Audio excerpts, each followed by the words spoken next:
Bismillahirrahmanirrahim. Assalamualaikum warahmatullahi wabarakatuh.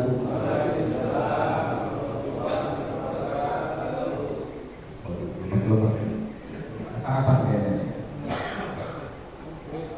Jawab salam jahe merah. Yang jawab salam dapat hadiah. Sepeda. Ya Allah. Assalamualaikum warahmatullahi wabarakatuh.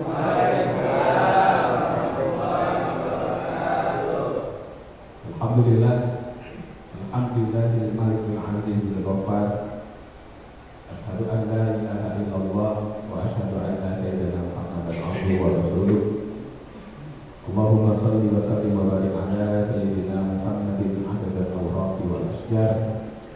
Wassalatu wassalamu alaihi ala al-ma'i wal asjar wa ala alihi wa ummatihi ila yaumil mahsyar wa ba'd.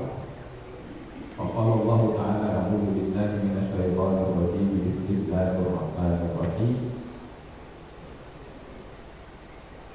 Laqad kana lakum fi Rasulillahi uswatun hasanah. Wa qala ta'ala ya ayyuhalladzina amanu taqullaha haqqa tuqatih wa la tamutunna illa wa antum muslimun. Wa qala Rasulullah sallallahu alaihi wasallam, kama qala Nabi sallallahu alaihi wasallam, innama ana rahmatul muhdah. Yang saya hormati dan saya muliakan para ulama, para guru, para tokoh masyarakat, bapak, ibu, jamaah hadirin wal hadirat, tamu undangan, rahmati Allah subhanahu wa ta'ala. Alhamdulillah, pada Sabtu yang baik ini kita masih diberikan kenikmatan oleh Allah sehingga dapat sama-sama memakmurkan masjid yang kita cintai, kita bersalam. Tidak lain duduknya kita saat ini adalah untuk sama-sama berzikir, untuk berzikir dan saling mengingatkan. Mudah-mudahan duduknya kita, waktu yang kita luangkan, tenaga yang kita keluarkan, bahkan barangkali materi yang kita investasikan dalam pelaksanaan acara Maulid Muhammad Sallallahu Alaihi Wasallam ini, Allah ganjar dengan pahala yang berlipat dan kebaikan di dunia maupun di akhirat. Amin ya rabbal alamin. Bapak-bapak dan ibu-ibu jamaah yang saya hormati dan saya muliakan, seperti yang sama-sama kita ketahui bahwasanya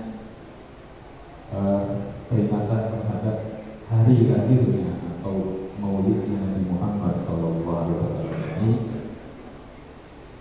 adalah sesuatu yang bukan tanpa dasar, sesuatu yang bukan tanpa hujah, baik dari segi dalil tekstual maupun dalam konteks moral.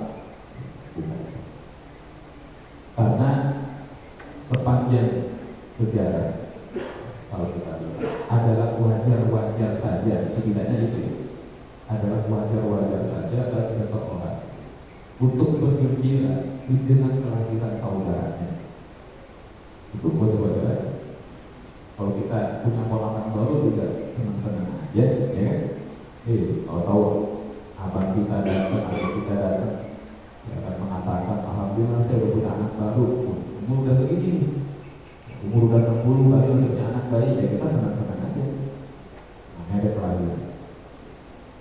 Apalagi kalau yang lahir itu adalah orang-orang yang berjasa kepada kita. Karena seandainya mereka itu tidak pernah dilahirkan, tidak akan sampai manfaatnya kepada kita. Itu pintu gerbang lahirnya manfaat mereka itu ada dengan kelahiran. Kalau nggak pernah lahir, nggak pernah ada manfaat. Bagaimana mau bermanfaat hidup aja kan? Gitu kan? Itulah kenapa kelahiran Nabi itu Sallallahu Alaihi Wasallam bahkan turun pula disyukuri dalam tanda kutip atau dalam tanda buruk dirayakan oleh Rasulullah sendiri. Ya, karena isinya acara Maulid itu apa sih? Isinya kan jauh-jauh ya, baca Quran, sholawat, ceramah, makan gitu kan, sedekah, lahir kan gitu-gitu aja gitu. Cuma judulnya aja Maulid. Tapi intinya adalah bersyukur atas kelahiran Nabi Muhammad SAW. Dan Nabi juga bersyukur dengan kelahirannya. Dalam sebuah hadis Nabi pernah ditanya oleh sahabat Ansaumihi Yaumal Ithnain, kenapa Nabi puasa di hari Senin? Nabi, kenapa? Ya Rasulullah, kenapa Anda puasa di hari Senin? Nabi menjawab, "Dzaka yaumun wulidtu fihi wa unzila alayya." Karena Senin adalah hari di mana aku dilahirkan dan hari di mana aku mendapatkan wahyu. Jadi Nabi ditanya, kata para ulama, wa su'ila nabiyyu 'anil ibadah wa ajaba bil wiladah. Nabi ditanya tentang perkara ibadah, kenapa Anda puasa? Puasa kan ibadah. Nabi menjawabnya bil wiladah, karena itu kelahiran. Jadi memperingati Maulidnya Nabi Muhammad SAW dan mengisinya dengan bentuk-bentuk ibadah, itu Nabi sudah kerjakan. Ibadah Nabi ketika itu berpuasa. Nah, sekarang yang kita kerjakan ini ibadah atau bukan? Nah, kan gitu aja. Kita pakai kias di situ. Jadi dengan puasa itu ibadah. Nanti kan di sini di Quran, menyenangkan orang Quran, itu ibadah. Jadi mengisinya dengan ibadah itu masuk pada bab memperingati hari lahir Nabi Muhammad SAW. Atau cuma hari daerahnya Maulid Nabi isi dangdutan orkestra ya itu baru tuh. Nah, beres gitu kan. Copot putar baliknya gitu kan. Sepanduknya Maulid Nabi isinya koplo misalnya gitu kan. Kalau dapat yang pakai sepanduk Maulid baru begitu. Maka peringati Maulid diisi dengan ibadah. Itu kias namanya Pak. Ya, karena perbuatannya sudah ada, walaupun tidak persis, tetapi nilainya sama. Maka itu boleh sama kayak sekarang orang mengatakan apa hukumnya kita, bukan kita, apa hukumnya seseorang itu mengonsumsi sabu-sabu yang benar ya, bukan sarakan bubur, bukan. Ya, sabu juga sarakan bubur gitu. Sabu-sabu itu apa hukumnya? Haram. Tahu dari mana haram? Mana Qurannya? Yang Allah mengatakan innallaha harrama 'alaikum syabu-syabu gitu kan misalnya. Atau Nabi menyebutkan minal haramat syabu-syabu wa kumai wal ganja. Enggak ada. Hadisnya enggak ada. Ayat Qurannya pun enggak ada. Yang ada khamr haram. Ya kan? Yang ada khamr haram. Allah haramkan khamr, itu ada itu. Innamal khamru wal maisiru wal ansabu wal azlamu rizqun min amali syaitan. Sesungguhnya khamar, judi dan lain-lain itu adalah najis, perbuatan setan. Maka tinggalkan. Khamar atau sabu-sabu ada disebut, tapi sabu-sabu punya kesamaan sifat dengan khamar, yaitu apa? Zawalul akli wa sababul iskari. Bisa menghilangkan akal, bisa menjadi sebab orang mabuk. Karena ada kesamaan mudarat, kesamaan efek, maka dikiaskan. Itu kias. Jadi mengkiaskan itu boleh untuk mengerjakan sesuatu atau melarang sesuatu. Makanya kemarin kita kajian saya sebut tuh, ya kan, kalau Ustaz yang lahir manusia, kita punya kambing, kambingnya putih, lahiran, senang apa tidak? Senang. Alhamdulillah, kambing saya nambah, itu kan. Masa Nabi yang lahir tidak senang? Kambingnya lahir senang, begitu Nabi lahir nggak senang. Nah, ini lah. Oleh karena itu, Bapak dan Ibu jamaah yang dirahmati Allah Subhanahu wa taala, mari dalam peringati Maulid Nabi ini kita mengenal lebih dekat tentang Rasulullah Sallallahu Alaihi Wasallam. Karena beliau itu disebutkan oleh Allah, laqad ja'akum rasulun min anfusikum, ya, min anfusikum. Ada qiraat lain itu Imam Ibnu Katsir menyebutkan ada sebagai qiraat min anfasikum. Kalau dibaca min anfasikum artinya al-anfas di mana al-aqrab. Sungguh telah datang kepada kamu seorang nabi yang terbaik di antara kamu. Tadi kalau dibaca min anfusikum, maka al-anfus jamak dari nafas, maknanya diri atau bangsa. Sungguh telah datang kepada kamu seorang rasul dari kamu sendiri, dari bangsa kamu sendiri. Yang pertama dari bangsa manusia. Jadi rasul, nabi itu dari bangsa manusia. Nggak ada jin jadi nabi kan? Jadi jadi nabi, jin jadi rasul kan? Kalau jadi wali banyak, tapi kalau untuk nabi itu harus rajul, manusia, laki. Perempuan nggak ada jadi nabi, kecuali yang mengaku ya itu. Itu apa edan? Itulah pokoknya ya. Aku nabi, akunya Bunda Maria, waktu semua jabatan diborong sama dia. Masa ada rangkap-rangkap gitu. Jadi kalau kita bicara agama itu kan, nabi, rasul itu dari manusia. Oke, pertanyaan kemudian, kenapa dari bangsa manusia? Karena yang menjadi objek dakwahnya adalah manusia. Sedangkan nabi itu adalah seorang role model, seorang teladan, maka harus dari bangsa manusia. Kalau nabinya dari bangsa malaikat, nabinya jujur, nabinya lurus, nabinya baik, kata orang-orang dia mah malaikat, kita manusia. Nah, begitu alasan aja sih. Maka nabinya dari bangsa manusia. Kita kenali dulu saudara, nama nabi kita Muhammad. Jadi kalau dalam hadis Imam Muslim ada dua nabi, anak Muhammad, anak Ahmad, ada Al-Mahdi, ada Al-Atiq, ada Al-Hashir. Ada 5 tuh. Nama nabi banyak, termasuk Toha, termasuk Yasin, nama nabi itu. Nah, kita ambil 2 yang paling masyhur, yaitu Ahmad dan Muhammad. Tadi ketika Qori kita, Ustaz Nawawi membacakan itu ayatnya disebut dulu. Maka Muhammadun aba ahadim min rijalikum walakin Rasulullah khataman nabiyyin. Itu guru-guru kami saya ingat betul ketika membahas ayat itu, tafsir itu. Dan tidaklah Muhammad atau bukanlah Muhammad itu ayah salah seorang di antara kalian. Ini merujuk kepada anak angkatnya, yaitu sahabat Zaid. Ya, kemudian orang sebutnya Zaid bin Muhammad. Maka oleh Allah dilarang dikembalikan ke nama aslinya. Jadi kalau kita ngadopsi anak, jangan ditaruh nama kita tuh, dan jangan dibikin pinnya pin kita. Misal ada orang namanya Slamet Sumitro, misal ya. Kemudian dia ngangkat anak dari lahir, nemu bayi di kebun pisang. Ini bayi tuh kasihan jadi semutin kan, diangkat. Terus ya namanya dari merah, nggak tahu namanya siapa, udah kita namain aja, kita namain misalnya Widodo Sumitro. Nah itu nggak boleh tuh, karena bukan anaknya. Gak usah pakai Sumitroan, nggak boleh dibikin bin Sumitro kan. Nah, Nabi mengangkat anak itu sahabat Zaid. Sahabat Zaid itu tadinya adalah seorang budak. Bagaimana caranya itu bisa masuk ke rumah Nabi? Jadi sewaktu itu kan dari Sayyidah Khadijah. Sewaktu Sayyidah Khadijah menikah dengan Kanjeng Rasul, maka sebagai hadiah pernikahan Sayyidah Khadijah menghadiahkan budaknya yang waktu itu masih umur 10 tahunan, yaitu sahabat Zaid.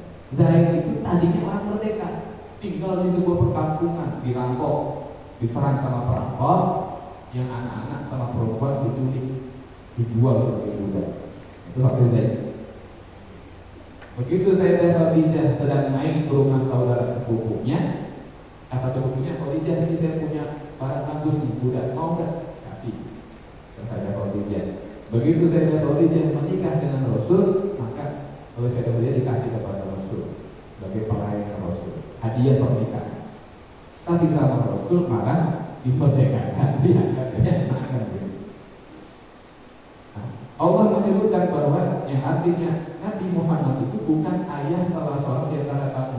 Kalau kita dari sekolah itu nama nabinya Muhammad. Nama lain Nabi kita yang populer adalah Ahmad.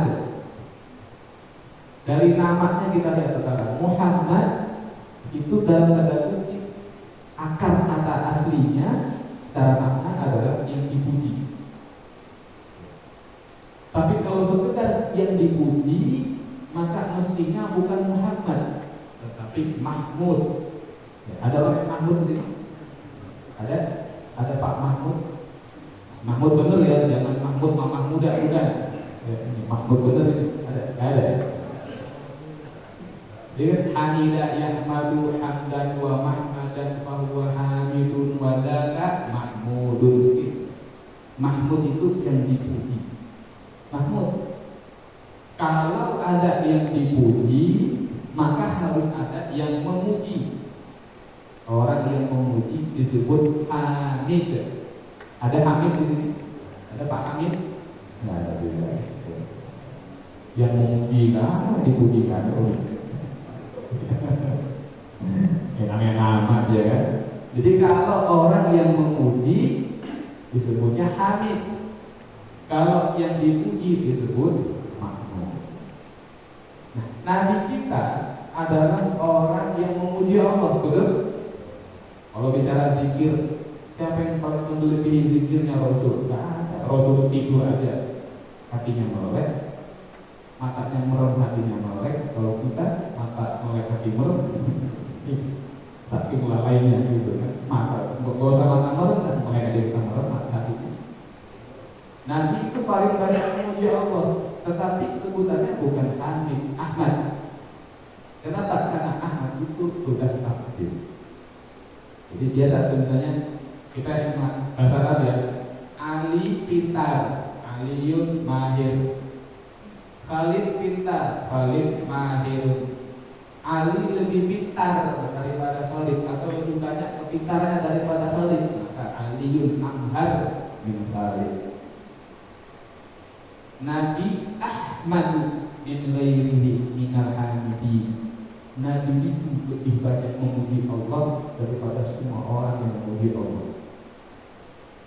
Jadi dari segi memuji, Nabi paling banyak. Dari segi keterpujian atau dipuji, Nabi kita Muhammad, bukan sekedar Mahmud. Kalau Mahmud orang yang dipuji, kalau Muhammad orang yang banyak dan senantiasa dipuji. Kalau Mahmud yuhmadu min nahiyah.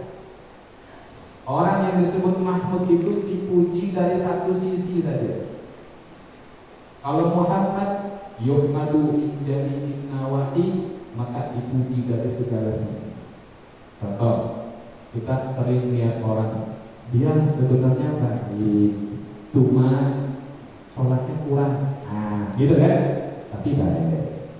Yang satu lagi, dia sholatnya rajin, cuma agak-agak mending, pedih, ya, korek, pelit, agak pelit. Dia sih ganteng, dia cantik, cuma maaf kurang pinter otaknya. Yang satu lagi, oh dia pinter, cantik, atau dia pinter otaknya, cepat, jenius, cuma ganteng.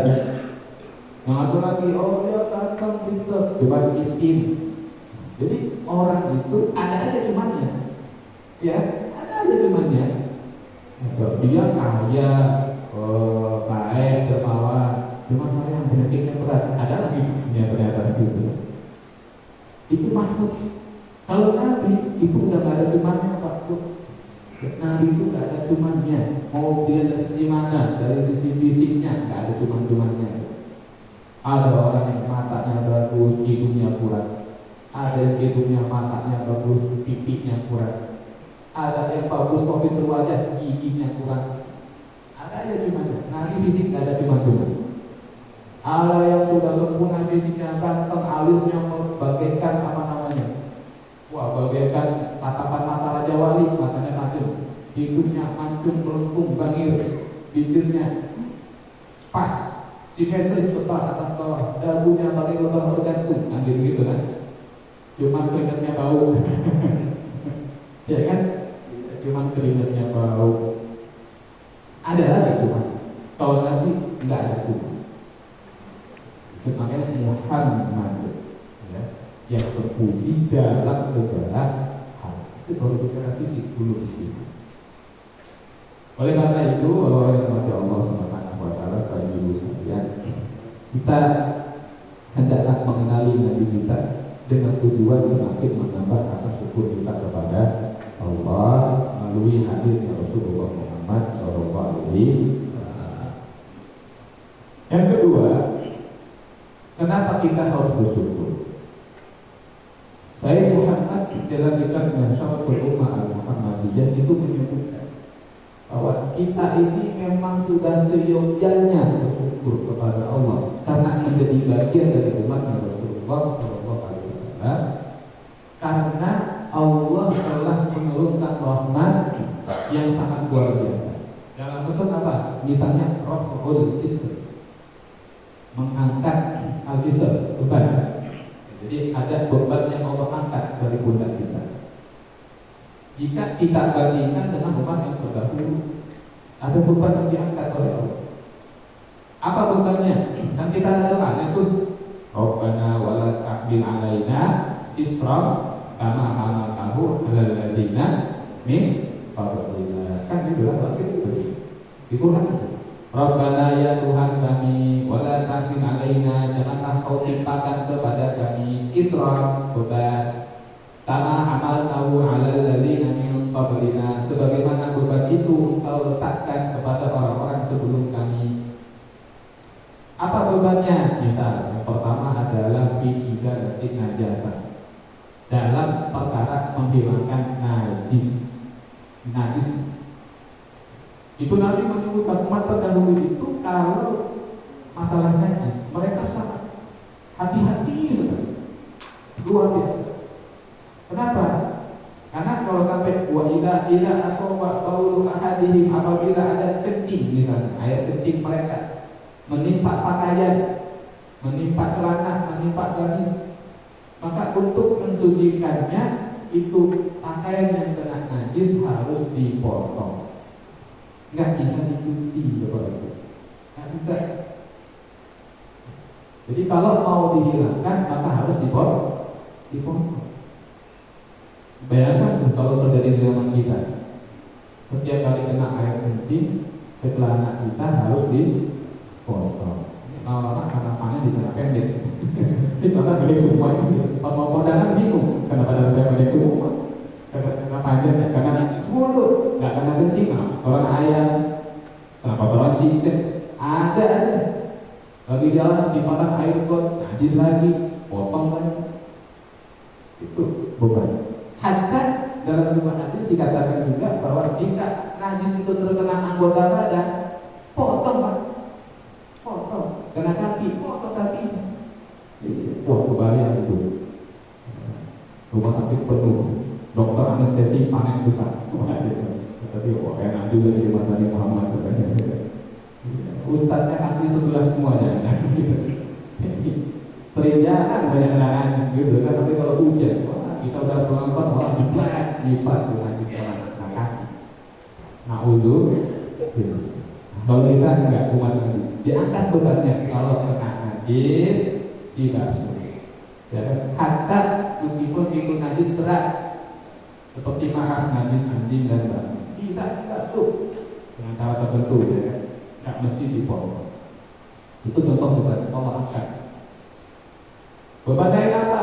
Misalnya lagi ada beban yang diangkat dari umat ini yang dulu Allah letakkan pada umat sebelum kita, adalah beban dalam konteks apa? Mahallus sholat, tempat sholat.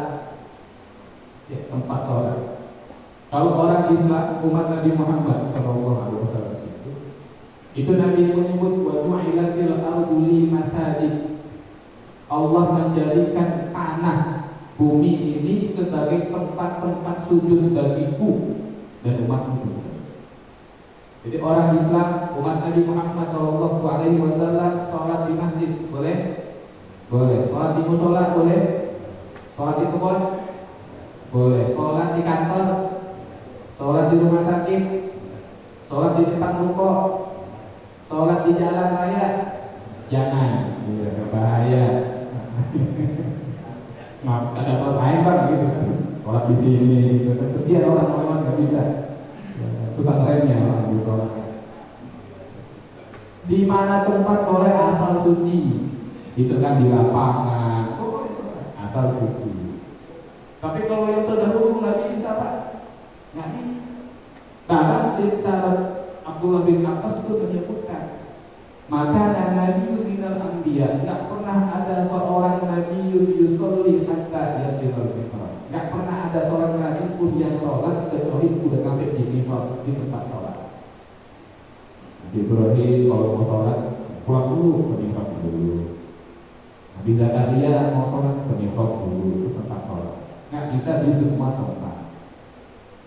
Bayangkan tuh kalau kita begitu, waduh, kesian di umat Nabi Muhammad SAW. Yang di tengah laut tuh dia bergerakan dulu, apa urusannya ini? Iya, yang lagi kelas gitu ya, aduh, kesian. Nah ini rahmat, ya diangkat bukan kita boleh sholat, karena ini bagian daripada umat Nabi Muhammad SAW bisa sholat di mana saja asal suci. Yang lain dirahmati Allah Subhanahu wa Ta'ala. Apalagi yang diangkat Rabbana wa la tahmil 'alaina isran itu. Contohnya adalah kata para ulama, misalnya dalam masalah kisos. Ya. Ingat kisos ya? Mata dibayar mata, hidung dibayar hidung, telinga dibayar telinga, gigi dibayar gigi, luka dibayar luka, nyawa dibayar nyawa. Itu kisos. Nggak kayak di suatu negeri lah, pembunuhan 7 tahun, 5 tahun, paling kan 12 tahun. Nanti untuk perlakuan lain setiap tahun ada yang pengulangan 2 hari, 3 hari, 4 hari, lama-lama yang dari 10 tahun dari cuma 7 tahun itu total. Kalau sudah di penjara 5 tahun sudah setengah nih bebas bersyarat. Nah, itu di suatu negeri lah. Kalau hukum Allah kalau gitu, siapa yang membunuh maka ada ancaman kisos. Nah, bedanya apa? Bagi umat sebelum lahir Nabi Muhammad SAW, maka kisos itu ditegakkan ala sa'iril qatl, untuk semua bentuk pembunuhan. Jadi pembunuhan itu Bapak Ibu itu terbagi menjadi 3. Pertama adalah qatlul amad, membunuh dengan sengaja. Yang kedua, qatlul syibhil amad, membunuh seperti sengaja. Yang ketiga, qatlul khata', membunuh karena salah atau salah membunuh. 3 bentuk itu kalau di Fathul Baqi dibahas. Membunuh dengan sengaja, memang orang sengaja membunuh. Membunuh seperti sengaja, seseorang sengaja menggerakkan tangannya, tetapi nggak niat membunuh, malah mati. Padahal biasanya nggak mati orang kalau digituin, tapi sengaja dia gerakin tangan, seperti Nabi Musa alaihissalam sengaja menggerakkan tangan, tapi kan nggak niat membunuh, malah mati. Atau seorang guru ditanya lagi ngajar, muridnya pada tidur, udah dibangunin nggak bangun-bangun, dia ambil kapur, dia lempar. Kalau zaman dulu kan zaman saya masih pakai kapur tuh Pak, dia lempar kapur, pas kena malah, bangun nggak tuh? Kagak bangun, mati. Waduh. Biasanya orang itu paling tahu bangun, ini dia lempar, kena salah tertentu di otaknya, habis operasi, guru nggak tahu, mati. Apes banget. Sengaja tuh guru melempar, tapi nggak niat membunuh, dan biasanya nggak mati. Itu pembunuhan seperti sengaja, qatlul syibhil amad. Atau pembunuhan karena salah. Karena salah. Jangan masak di kampungnya punya kebun, masya Allah. Diisi jagung, tebu, ya kan, singkong, masya Allah. Amin. 2 hektar. Ya. Masya Allah. Begitu udah habis lebaran dari Darussalam, pulang kampung mau nengokin kebun. Begitu datang ke kebun, ya kan, kalau ada suara sek di semak-semak. Waduh, jangan-jangan ini yang kata Pak Dede saya nih, ada celeng. Nah, tahu celeng? Iya kan, maaf, ada babi hutan. Wah, ini ada babi hutan nih, jangan-jangan yang jadi hama. Dia habis napas angin, didor. Kena tuh si celeng itu, begitu kena kata celengnya, aduh sakit bingung gitu. Wah, celeng bisa ngomong ini, ciuman jangan-jangan, cupakai. Begitu dicek ternyata orang Pak, iya kan, bukan celeng, tapi orang. Langsung mati. Terjadi nggak pembunuhan? Terjadi, tapi sengaja? Enggak. seperti sengaja, enggak juga. Itu namanya qatlul khata', membunuh tapi salah. Disangkanya hewan tahu-tahu orang. Kan gitu ya. Maka nanti kalau ada kasus pembunuhan, tugas hakim adalah memasukkan tipe pembunuhan ini kemana nih? Karena nanti kalau dia sengaja membunuh, kisos, nyawa dia nyawa. Kalau dia itu seperti sengaja, maka tak bisa dikisos, bayar dam, bayar diat, ada dendanya. Apalagi kalau karena salah. Tapi itu hanya berlaku untuk umat Nabi Muhammad SAW. Umat terdahulu kalau ada pembunuhan, langsung kisos. Tapi saya nggak sengaja, nggak ada sholat, ente nggak sengaja. Tapi saya salah, saya kira nggak ada, saya pokoknya yang terbunuh mati. Nah, itu umat terdahulu banget. Jadi kalau ada pembunuhan maka langsung dikisos oleh hakimnya, nggak peduli apakah sengaja, seperti sengaja atau bahkan tidak sengaja. Naudzubillah ini banyak yang lain di antara rahmat yang turun bagi umat kita berkat daripada kelahiran Nabi Muhammad SAW, sehingga sudah sepantasnya kalau kita bersyukur. Mudah-mudahan kita semua diistiqomahkan dalam ajaran ini. Amin ya rabbal alamin. Bapak dan Ibu yang dirahmati Allah Subhanahu wa taala. Setelah kita menyadari kenapa kita bersyukur kepada Nabi SAW, mari kita kenali kelebihan Nabi kita yang lain. Yang pertama saya sampaikan adalah terkait ini masalah mukjizat. Setiap Nabi, setiap Rasul itu Allah kasih mukjizat.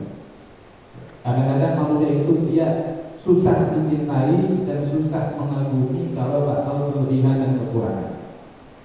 Nah, mungkin kita suka sama seseorang, cuma dia suka aja. Ini apa ini? Mesti ada alasannya. Nah, Nabi Muhammad SAW seperti nabi-nabi yang lain juga Allah kasih mukjizat. Hati-hati ya. Di belakangan sering dengar loh ini mukjizat katanya. Saya belum lama ngisi pengajian di Aspek. Memang rutin di sana sebuah kita. Temanya dari Mbak Dila yang urus pengajiannya itu. Temanya ini Ustaz, mukjizat Allah kepada kita. Waduh, ya, dalam kehidupan sehari-hari. Saya pertegas, maksudnya apa nih Mbak? Ya memang Allah suka bantu kita, kita juga dan sebagainya. Oh ya, oke. Begitu ngaji saya sampaikan itu cocok kata mukjizat. Jadi mukjizat itu tidak berlaku kepada semua orang. Mukjizat itu hanya kepada Nabi dan Rasul. Manusia biasa nggak bisa ini mukjizat kan. Sembuh dari sakit ini mukjizat. Itu bukan bahasa kita, itu bahasa teman kita di sebelah no. Ya, tapi ini mukjizat katanya sembuh dari sakit dengan nama anu. Nah, gitu. Itu bahasa mereka. Kalau kita mukjizat hanya untuk Nabi dan Rasul. Atau untuk kita judulnya mukjizat dunia. Ditulis oleh Imam Ibnu Qayyim. Nah, di situ pada mukadimah kita itu dikutip ucapan Imam Nasyafi'i. Apa kata Imam Nasyafi'i di situ? Ma'aqallahu nabiyyan minal mukjizati illa wa qad wa'iyat nabiyuna bi afdalih. Tidaklah seorang nabi Allah berikan mukjizat kecuali nabi kita juga diberikan ayat itu. Mukjizat yang serupa, cuma lebih utama nilainya. Berlaku ke bawah. Tidaklah Allah memberikan mukjizat kepada seorang nabi kecuali Allah berikan karomah kepada seorang wali, tetapi lebih rendah, lebih kecil nilainya. Ya, kita ambil dulu mukjizat. Contoh, mukjizatnya Nabi Musa alaihissalam yang terkenal itu apa itu? Nabi Musa, membelah laut mana? Laut Merah, bukan Samudra Hindia loh. Laut Merah. Begitu dikejar-kejar oleh Firaun, beliau ketuk tongkat itu ke bibir pantai Laut Merah, lalu terbelah. Nabi Musa alaihissalam membelah Laut Merah. Maka Nabi kita juga ada membelah-belah, tapi bukan laut, melainkan bulan. Nabi membelah bulan, kira-kira lebih canggih, lebih Afdol mana? Membelah laut atau membelah bulan? Hah? Gedean mana sih? Gedean mana? Lebih canggih mana? Lebih canggih membelah bulan, Pak. Karena bulan di luar bumi, laut masih di dalam bumi. Bagaimana bulan dipanggil turun? Dia yang besar menjadi, kita mau lihat bulan paling segede jam itu. Begitu turun, begitu juga ternyata. Berarti kan luar biasa. Lalu terbelah. Membelah bulan lebih afdal, lebih canggih dari laut. Itu Nabi Muhammad SAW. Nabi Musa lagi itu punya mukjizat. Begitu kalau Al-Quran menjelaskan, wa istasqa Musa li qaumihi tahun nadrib asal hajar fa min kutnatan asyara aina qad alima kullu unasin atau. Dan ingatlah tatkala Nabi Musa minta air kepada Allah, maka kata kami kepada Musa, wahai Musa, pukullah batu itu. Begitu batunya dipukul, maka fajarat min kutnatan asyara aina, maka terpancarlah 12 mata air. Kenapa tak 13 Ustaz? Karena jumlah anak Nabi Yakub itu 12. Ada 12 suku Bani Israil. Qad alima kullu unasin mashrabahum. Setiap suku tahu yang mana yang harus dia minum. Satu mata air itu untuk satu suku. Nabi kita itu dikatakan ketika para sahabat sedang kehausan, tidak ada air, perbekalannya habis, mereka minta minum kepada Rasul, maka Rasul mengangkat tangan. Rasul angkat tangannya, Rasul buka genggamkan jari-jarinya, keluar air dari sela-sela jari beliau. Keluar. Biar orang itu bisa nampung satu tempat yang penuh, pergi taruh di rumah, ambil lagi terus. Tapi gini aja. Lebih canggih mana? Hah? Lebih afdal mana?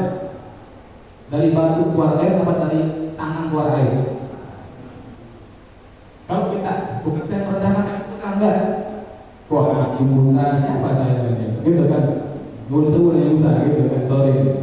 Tapi kalau kita lihat dalam beberapa ilmu alam, misalnya biologi, memang ada beberapa tipe batu itu memang ada yang punya pori-pori besar. Begitu hujan, itu ada yang terserap oleh si batu itu dan tertampung di dalamnya. Jadi begitu kita ngebelah batu keluar air dan merasa, saya kayak Nabi Musa, jangan air dulu, ya kan? Kalian tukang batu gitu kan, itu top, wah saya Nabi Musa, enggak, itu wajar itu, jangan air dulu. Jadi dalam tanda kutip, oke Nabi Musa hebat, Nabi Musa luar biasa, tapi secara ilmiah masih bisa diwajarkan. Tapi kalau dari dalam tubuh yang isinya darah bisa keluar air yang tawar, segar dan menyejukkan, itu luar biasa.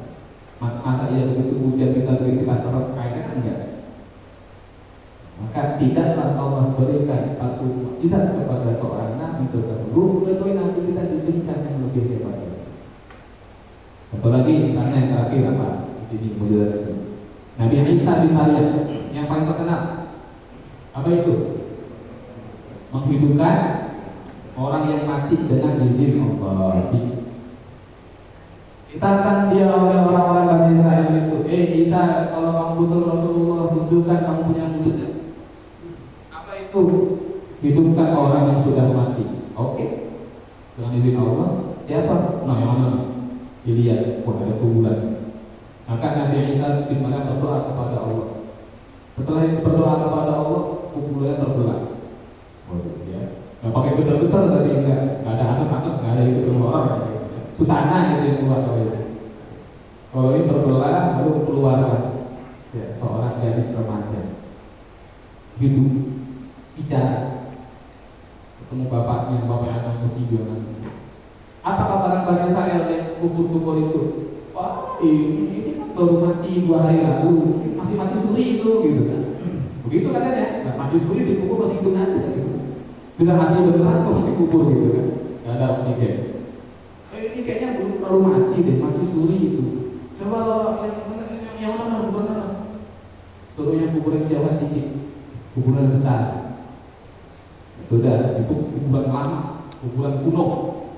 Nabi Isa kan berdoa lagi kepada Allah, terbelah lagi kalau keluar satu orang laki-laki badannya tinggi besar, wajahnya kokoh, perahannya kokoh, matanya tajam, perkasa sekali, badannya kotor, tapi rambutnya putih semua, udah putih semua. Nabi Isa kan ketika itu kuburan siapa? Itu kuburan anaknya Nabi Nuh, namanya Sam bin Nuh. Itu udah ribuan tahun, udah puluhan ribu tahun meninggal. Kata Nabi Isa, Sam bin Nuh, ente kan waktu meninggal masih muda. Ya, masih muda, baru 300 tahun masih muda. Baru berapa? 300 tahun. Orang dulu kan tua umur. Baru 3 abad ente masih muda, kok udah putih semua rambutnya? Bukannya waktu itu masih hitam? Kata Sam bin Nuh, iya. Saya lagi di bazar, tiba-tiba ada suara, Sam bin Nuh, bangkitlah. Saya pikir di padang mahsyar, nggak berani urusannya, katanya gitu. Saking takutnya, jadi putih semua rambutnya. Ternyata ente yang manggil. Itu Nabi Isa yang orang yang mati bisa dibangkitkan dengan izin Allah, lalu bisa bersyafaat. Nabi kita bukan orang Pak. Batu bisa ngomong, pohon bisa ngomong, iya, pohon kurma, bahkan batang kurma, tiang dari batang kurma itu bisa berbicara. Lebih hebat nyolek orang mati jadi bicara atau nyolek pohon jadi bicara? Hah? Kalau orang mah enakan ente punya orang ya, bisa ngomong ya kan, punya lidah. Dan ini pohon nggak ada mulutnya, nggak ada lidah, nggak ada giginya, bisa ngomong. Itu Nabi Muhammad SAW. Pokok ini Nabi yang paling agung, kekasih Allah, Nabi yang terpilih. Maka berbanggalah menjadi umat Nabi Muhammad SAW dan cintailah beliau. Insya Allah. Amin ya Rabbal. Yang ketiga, kepada Allah Subhanahu wa Ta'ala. Cinta itu kan pengakuan, betul nggak? Betul nggak? Cinta itu pengakuan. Saya mau kasih perkenalan sering tuh ditanya, Ustaz tolong nasihatin supaya pernikahannya langgeng. Sebetulnya pernikahan yang langgeng itu kan cuma 3 aja, Pak. Ya, cuma 3 aja kunci. 3 ini dipegang, insya Allah langgeng, Pak. Yang pertama adalah komitmen, yang kedua adalah komunikasi, yang ketiga adalah kompromi. Ini 3 kom namanya. Ya, komitmen, komunikasi, kompromi. Begitu diuji dengan pasangan, ada orang ketiga, keempat, kelima, ingat komitmen awal ketika nikah. Begitu ada masalah, jangan dibanding, komunikasikan dengan baik, lalu kompromikan. Enggak semua yang kita mau, pasangan kita bisa mengerjakannya. Begitu pula sebaliknya, enggak semua yang dia mau, kita mampu mengerjakannya. Kita kompromi, kalau enggak jadi, batu ketemu batu, hancur. Maka bahasa cinta itu selalu perlu pembuktian. Katanya cinta, tapi nggak mau komitmen. Bagaimana urusan? Ada yang mulus belok, ada yang bening belok lagi. Nggak komitmen. Ngomong kita, nggak percaya kan? Saya kamu kita sama istri kamu kalau begitu. Nah, maka cinta itu butuh pembuktian. Kalau kita mengaku cinta kepada Kanjeng Rasul, maka butuh pembuktian. Nggak cuma itu. Nah, bagaimana cara kita membuktikan cinta kita kepada Kanjeng Rasul? Ambil warisannya Rasulullah SAW. Ambil apa? Warisan. Memang Nabi apa yang diwariskannya? Yang jelas bukan duit, ya, bukan harta. Nabi nggak warisin harta untuk kita. Yang Nabi wariskan kepada umatnya itu 2, ya, 2. Ada wasiat, ada warisan ya. Nanti wasiatnya 2 juga tuh. Yang saya bahas sekarang warisannya dulu. Kalau wasiat Nabi 2, yaitu kitabullah dan ahlul bait. Kalau warisannya ilmu dan akhlak. Itu wasiat Nabi. Ilmu dan akhlak. Jadi ini pertama nih, kalau betul kita cinta sama Kanjeng Rasul, maka harus ambil warisan beliau. Yang pertama adalah ilmu. Umat Islam harus menjadi umat yang gandrung dengan ilmu. Umat Islam harus jadi umat yang senang menuntut ilmu. Umat Islam tidak boleh malas dan mengabaikan ilmu, tak boleh. Ilmu itu harus kita gandrungi. Itu warisannya Rasulullah SAW. Dan gak ada yang tanpa ilmu, betul gak? Nah, bikin pisang goreng ada gak ilmunya? Ada. Bikin apapun ada. Ya. Likul lisai'in thariqun. Setiap segala punya jalan, punya metode. Thariqul jannah al-ilmu, dan jalan menuju kepada surga itu adalah pakai ilmu. Makanya dalam matan zubat dikatakan begini, populer sekali, wa kullu man bi ghairi ilmin ya'malu amaluhu mardudatun la tuqbalu. Dan setiap orang yang beramal tanpa ilmu akan tertolak amalnya, tidak diterima Tuhan. Nah, itu siapa yang beramal tanpa ilmu tidak akan diterima Allah. Contoh sholat perlu ilmu. Oke, sekarang ilmu sholat dari A sampai Z. Banyak banget Ustaz, saya nggak mampu.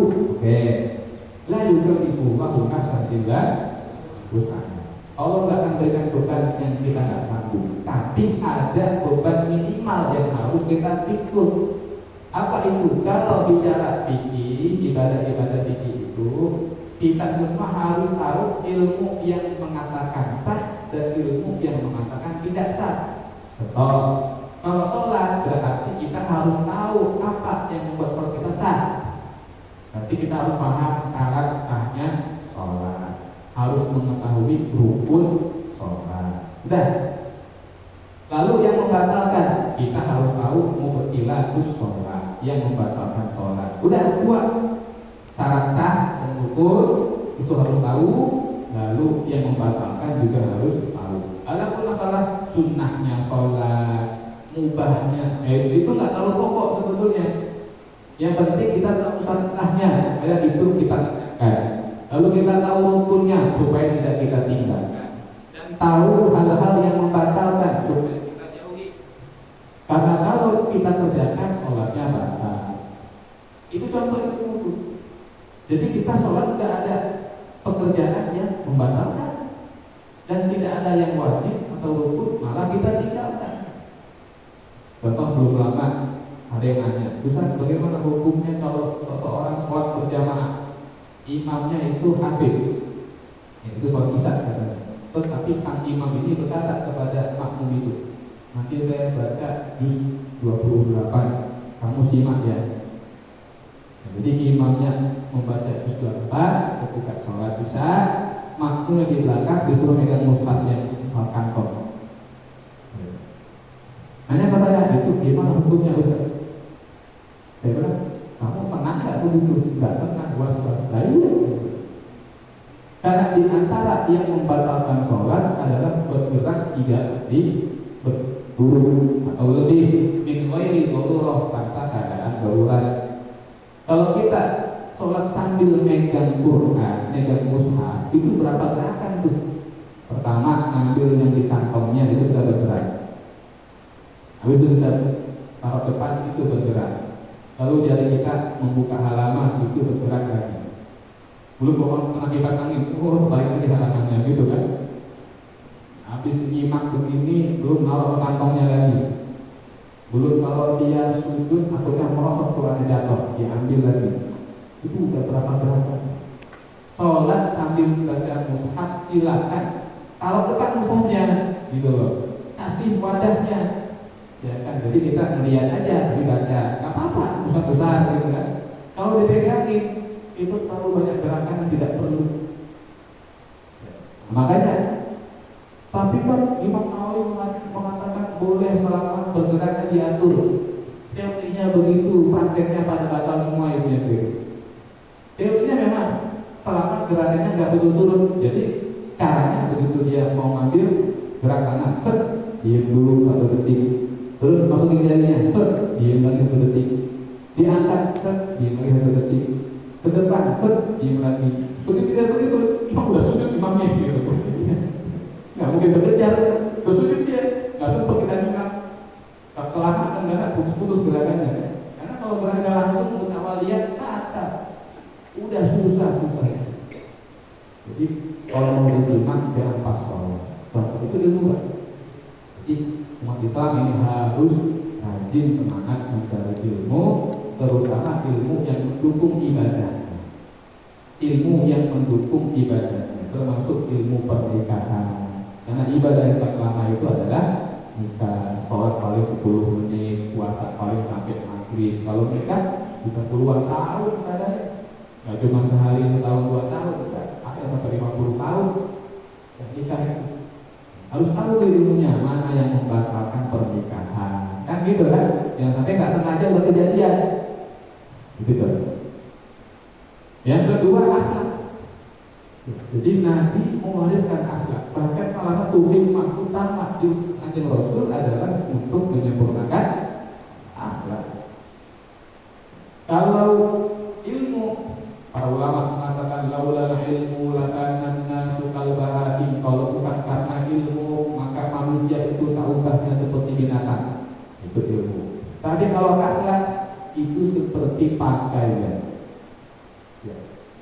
Ilmu seperti mahkota, akhlak seperti pakaian. Seperti pakaian. Bayangkan Bapak melihat ada raja perkasa, raja yang luar biasa, pakai mahkota tapi nggak pakai baju. Itu gimana? Ini orang gila gitu kan? Nah, hubungan antara ilmu sama akhlak. Akhlak itu pakaian. Kalau ada orang yang alim, ilmunya tinggi, tapi akhlaknya jelek, ya, akhlaknya buruk, itu dipandang sedap nggak orang? Nggak sedap kita pandang. Walaupun dia berilmu, tapi kalau akhlaknya jelek, tidak nyaman kita memandangnya, tidak nyaman kita mendengarnya. Kenapa? Akhlaknya jelek. Walaupun berilmu, kalimatnya isi semua daging, kok terserah mau daging, mau jeroan, nggak ada urusan. Tapi kalau dia nggak punya akhlak, udah. Sebaliknya, orang itu bodoh tapi berakhlak tinggi, kita masih senang lihatnya. Ya masih senang. Oh si Anu ini OB tapi sopan, penuh dengan senyum, bersih, rapi, wah enak. Daripada udah manajer tapi angkuh, males udah. Bayangkan kalau dia berilmu lalu berakhlak. Sebaliknya, bayangkan kalau dia bodoh nggak punya akhlak, waduh itu. Nah, maka ilmu sama akhlak, Bapak Ibu sekalian, dua hal seperti dua sisi mata koin yang tidak bisa kita pisahkan. Jadi nanti itu selaras dia. Cari ilmu yang mendukung ibadah kita sehari-hari, lalu cari ilmu terkait dengan meningkatkan akhlak. Nah, mudah-mudahan dengan demikian kita bisa menjadi insan yang betul-betul ya, menjadi bagian yang terbaik dari Nabi yang terbaik ini. Amin ya Rabbal alamin. Ini saat jam berapa nih? Hah? Tarik. Ini sudah kehausan ini. Hah? Saya kira itu, ya. Ada pertanyaan barangkali? Nah, ini yang atur masih ada kata? Oh belum ada kata ya. Oh ya siap. Monggo Pak.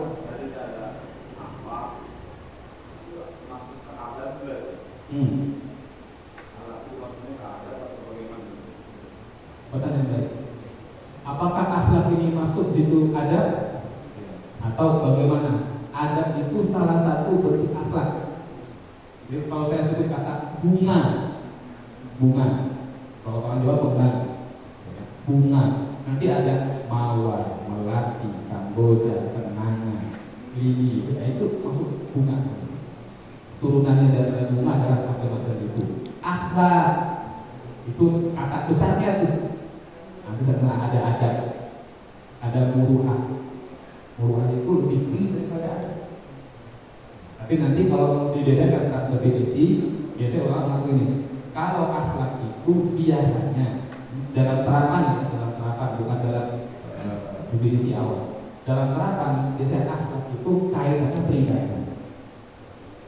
Jujur, amanah, itu akhlak.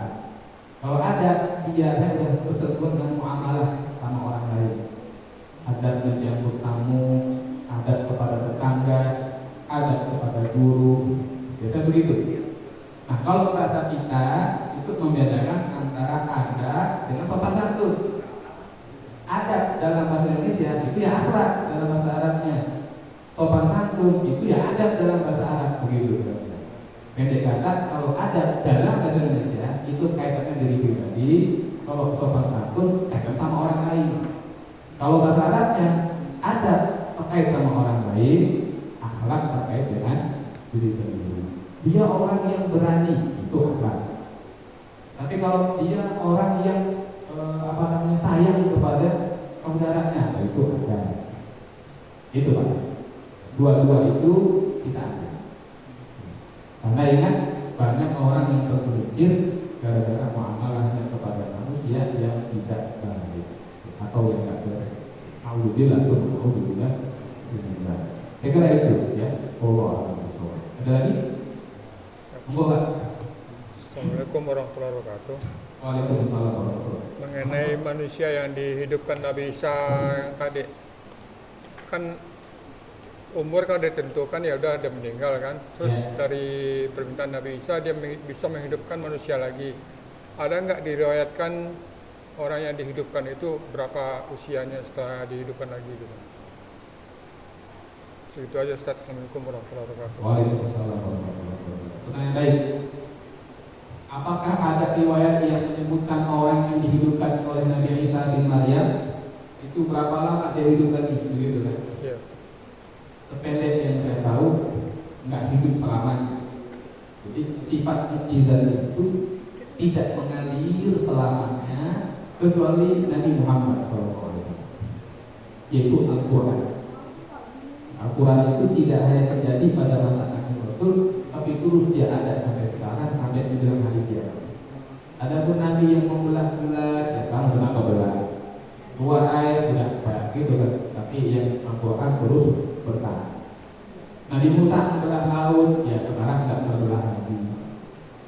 Sama kayak orang yang mati dihidupkan itu ya tidak selamanya, hanya ketika sifat itu aja, hanya ketika itu. Inilah yang membedakan antara mukjizat dengan sihir. Kalau sihir bisa kita atur-atur, maunya kapan, berapa lama, itu diatur oleh si penyihir. Tapi kalau tidak, terserah Allah. Jadi tidak hidup Nabi lalu beranak-pinak, hidup begitu saja, lalu bercakap-cakap, karena hidupnya mereka itu bukan untuk hidup lagi, bukan, tapi untuk membuktikan kebenaran Nabi Isa bin Maryam. Jadi itu saja. Bukan tujuannya supaya mereka bisa hidup lagi, lalu kesempatan kehidupan yang kedua enggak. Hanya sebagai pembuktian, kayak Sunan Bonang. Ini Sunan Bonang. Sunan Bonang itu waktu jalan di hutan ditinggal oleh seorang perampok, ya kan? Anak muda pakai topeng, pakai kain hitam. Nah, itu namanya siapa itu kan? Hah? Joko Daya itu Sunan Kalijogo gitu. Karena tongkatnya Sunan Bonang itu berkilau seperti emas. Kata Sunan Bonang, kamu kalau mau emas itu aja tuh, ditunjuk pohon aren, satu pohon jadi emas semua. Tapi ketika itu aja, untuk membuktikan keunggulan beliau saja, bukan lalu tanya dan bertanya di mana ya pohon emas Sunan Bonang, udah nggak ada, udah balik kayak semula. Gitu. Sama seperti ngomong terkait di antara azab yang Allah tentukan bagi umat terdahulu dan itu diangkat bagi umat kita apa? Ajalul mu'ajalah anil ma'asi. Umat terdahulu itu kalau dia bermaksiat itu langsung diadab, langsung dihukum. Kalau umat kita kan enggak. Maka dikatakan di situ ada suatu ketika Nabi Musa alaihissalam itu berkunjung ke suatu kampung, bertemu dengan seorang pemuda. Lalu dijamu, ya pemuda ini beriman kepada Allah, dijamu dengan baik. Tapi si pemuda ini setiap hari itu 3 kali dia pergi ke belakang, nanti gak lama dia datang lagi. Nabi Musa memperhatikan kenapa pemuda ini kok waktu tertentu dia pergi ke belakang. Ditanya, oh ternyata punya peliharaan. Begitu dilihat yang dia pelihara, maaf, tetap babi 2 ekor. Pagi dikasih makan, siang kasih makan, sore kasih makan, terus. Nabi Musa bertanya kepada pemuda itu, kamu kan tahu babi itu najis, nyara kambing ya gitu kan? Kalau kambing ketahuan disiarkan gemuk, susunya bisa diminum, anaknya bisa dimakan dagingnya, dijual oleh yang beli, lagi, ya kan? Ngabisin nasi aja, ya kan? Nasi makan doang. Kata pemuda itu, ini bapak ibu saya, begitu katanya. Loh, kok jadi nabi? Mereka nggak mau sholat. Nah, orang yang nggak mau sholat diubah jadi, kalau sekarang begitu Pak, waduh, kita bingung-bingung teman nggak bingung. Orang yang mau sholat pasti mau aja gitu kan. Di zaman Nabi Daud ada yang penduduk Bani Israel sebagian di pinggir pantai di rumah jadi Allah kata apa di rumah oleh Allah kata Allah bunuh kirodatan khasiin, jadilah kamu keras, ya kan? Jadi keras gara-gara melanggar larangan mencari ikan di hari Sabtu. Hari Sabtu hari ibadah, hari Id. Jadi Yahudi itu kalau masuk hari Id, Jumat itu Id kecil, itu nggak boleh hari ibadah. Kalau kita hari Jumat, yang penting sholat. Faidah dia di sholat, fantasiru gitu kan. Kalau ente udah beres sholat, kata Allah, ya nyebar lagi. Mau tahu nikmat kita, boleh cari rezeki lagi, boleh balik dagang, boleh balik ke kantor. Yang penting Jumat sholat. Itu mana Nabi Muhammad SAW. Yang terdahulu zaman Nabi Daud nggak boleh hari Sabtu dari pagi sampai maghrib nggak boleh dagang, nggak boleh melaut, nggak boleh ke kebun. Dilanggar atau ikan dirubah jadi kerang. Satu kampung jadi ketek. Iya, kerang satu kampung. Tapi cuma 3 hari aja Pak hidupnya. Setelah 3 hari mati semua. Jadi yang kerang ada sekarang udah nggak bernasab sama mereka. Dulu saya pernah temuin artikel ada omongan orang katanya, oh jangan-jangan yang namanya Pithecanthropus erectus itu turunan ini ya kerajaan. Nggak ada itu, orang 3 hari udah mati semua, nggak ada hubungannya. Jadi yang dihidupkan pun demikian, ya, cuma saat itu aja lalu wafat. Tidak karena mereka dibangkitkan saat itu bukan untuk hidup lagi, tapi semata-mata sebagai bukti penguat daripada kebenaran Nabi Isa dan Maryam. Biasanya kan menyebut Nabi Isa disebut bin Maryam. Memang Nabi Isa aja jangan Nabi Isa bin Maryam. Untuk membedakan bahwa dia bukan bin Allah, tapi bin Maryam. Karena Al-Quran sebutnya semua bin Maryam. Ya Isa bin Maryam, Isa bin Maryam. Kira itu. Ada lagi? Barangkali? Monggo. Waalaikumsalam warahmatullahi wabarakatuh.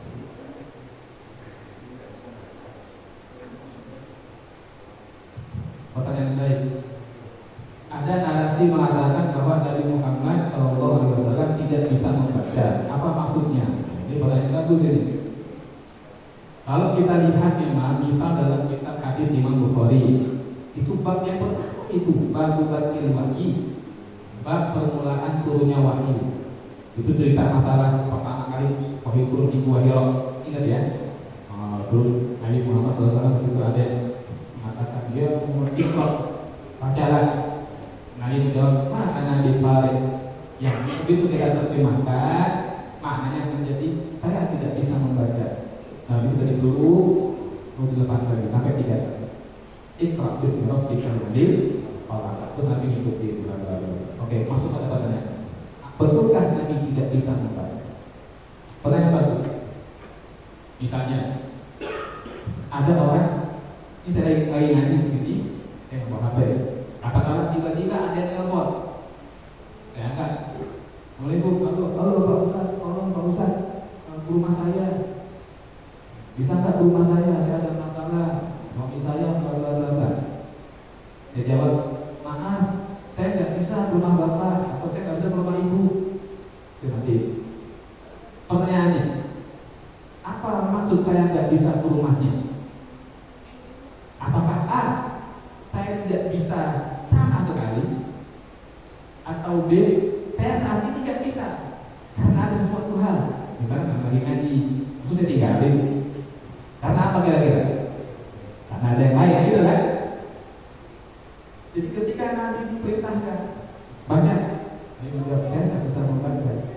Bukan karena beliau tidak mampu, bukan karena beliau tak kenal waktu turun itu Nabi berusia kurang lebih genap 40 tahun. Sebelumnya Nabi berdagang, Nabi Musa. Ketika berdagang itu ada dua ilmu yang mesti dimiliki pedagang. Satu ilmu baca, kedua ilmu itu. Kalau enggak, takut. Iya, pasti. Nanti mau kemana Muhammad? Mau pesan, titip dong. Apa? Ini tulis. Kan gitu. Kalau nantinya nggak bisa baca, begitu pesan, Mas, saya titipan saudara saya ini apa? Tidak aja. Dibohongin. Jadi tulisannya tepuk isi jalan gitu kan. Susah. Nggak bisa gitu, nggak kenal angka, nggak kenal huruf. Jadi Nabi kenal dulu. Nabi sangat bisa membaca. Nabi sangat pandai menulis. Nabi sangat pandai membaca. Nabi itu sangat pandai dalam berbahasa. Salah satu kepandaian Nabi adalah dikatakan Nabi itu orang yang sangat fasih.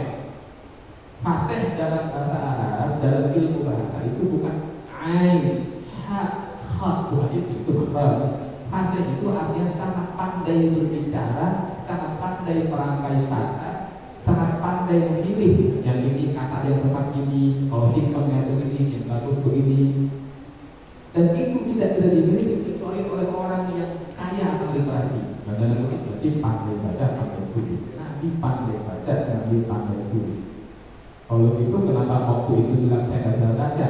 Karena ada faktor eksternal, ada kondisi lain. Apa itu? Satu, Nabi di luar Hira.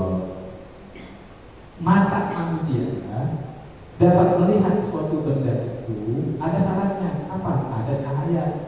Cahaya menimpa suatu benda, maka pantulan itu ditangkap oleh mata. Kalau tidak ada cahaya, kita tidak bisa melihat. Kita masuk ke kamar yang sangat gelap, dari luar, berdoa terang benderang, masuk kamar gelap banget. Saya nggak bisa melihat karena ada cahaya. Dalam keadaan gelap, bisa baca. Kalau bisa saya mau kasih kitab nih, bukan dah. Saya makin lampu, 4 bulan nggak dapat, bisa nggak? Iya sini, saya bisa baca, bisa. Gimana yang tidak bisa? Gelap kan gitu. Kalau terang nyala bisa. Yang kedua, kita nggak bisa baca kalau kita nggak tahu apa yang harus dibaca. Tiba-tiba ada orang datang ke Pak Sudin baca. Apa yang kita baca?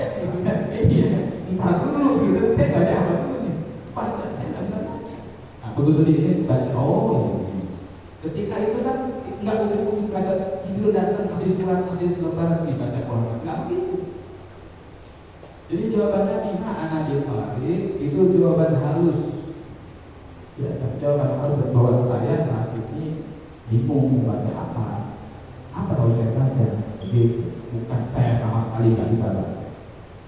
Satu.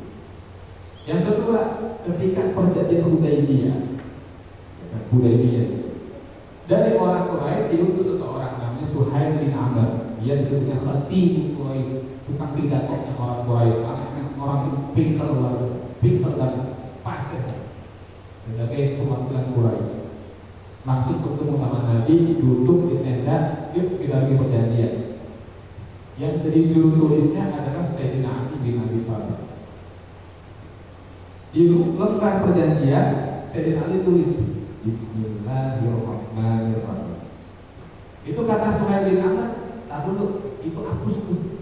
Apa itu amal martabat? Nggak ada. Ini sifat Allah.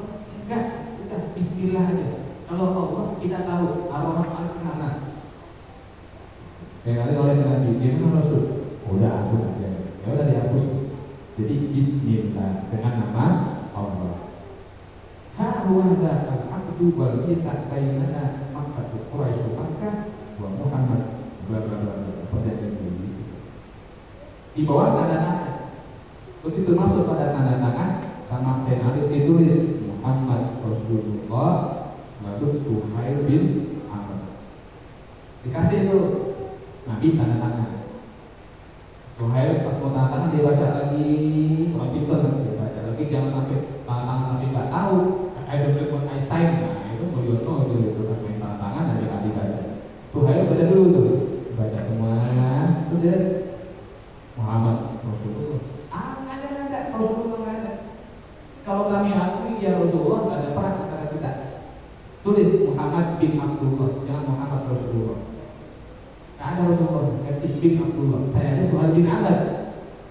ditulis Muhammad bin Abdullah. Nah, situ Sayyidina Ali suruh hapus.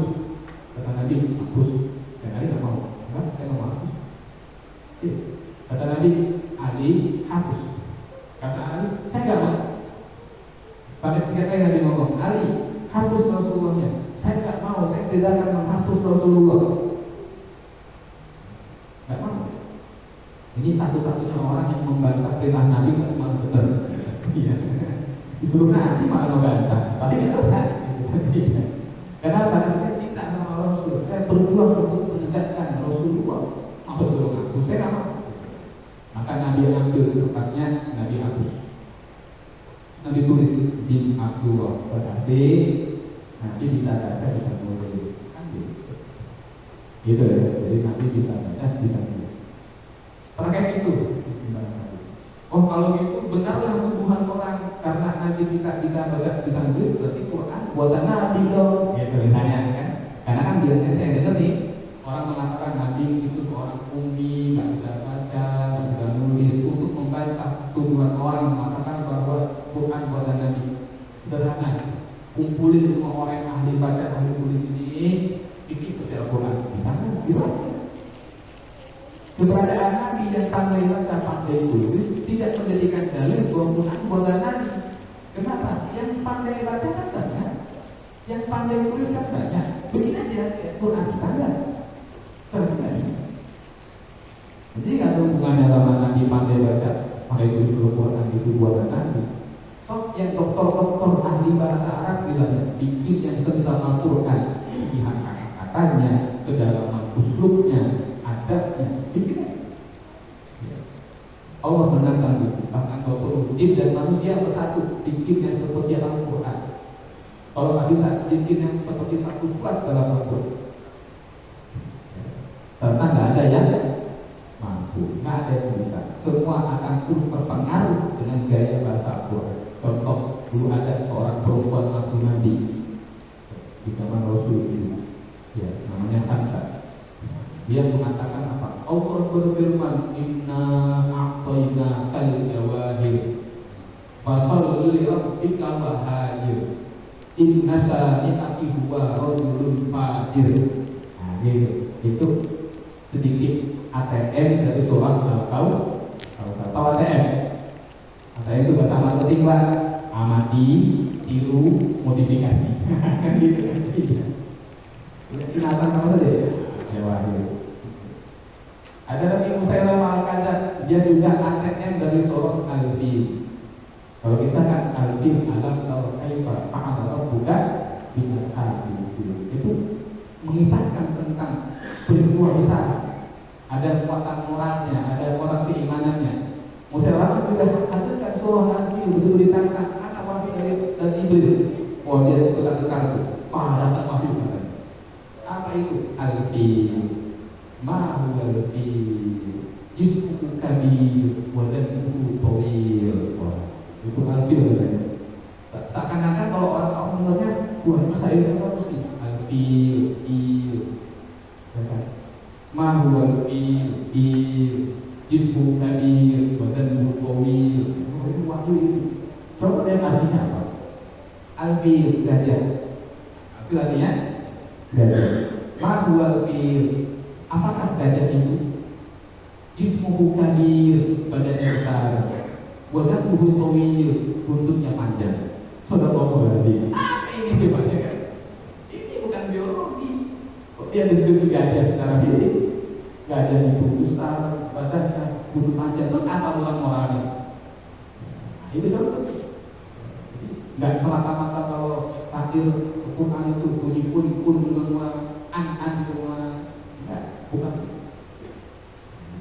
Nabi ada apa itu?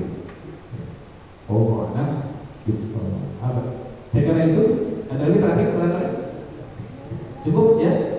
Semoga kita bahas, kita perbincangkan, kita simak, dinilai sebagai ilmu yang nanti akan menjadi berkah.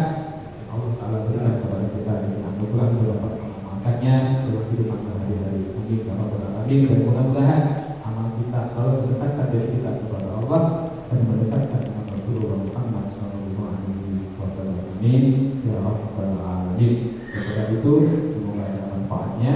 Semoga bermanfaat di dalam Al-Quran. Assalamualaikum warahmatullahi wabarakatuh.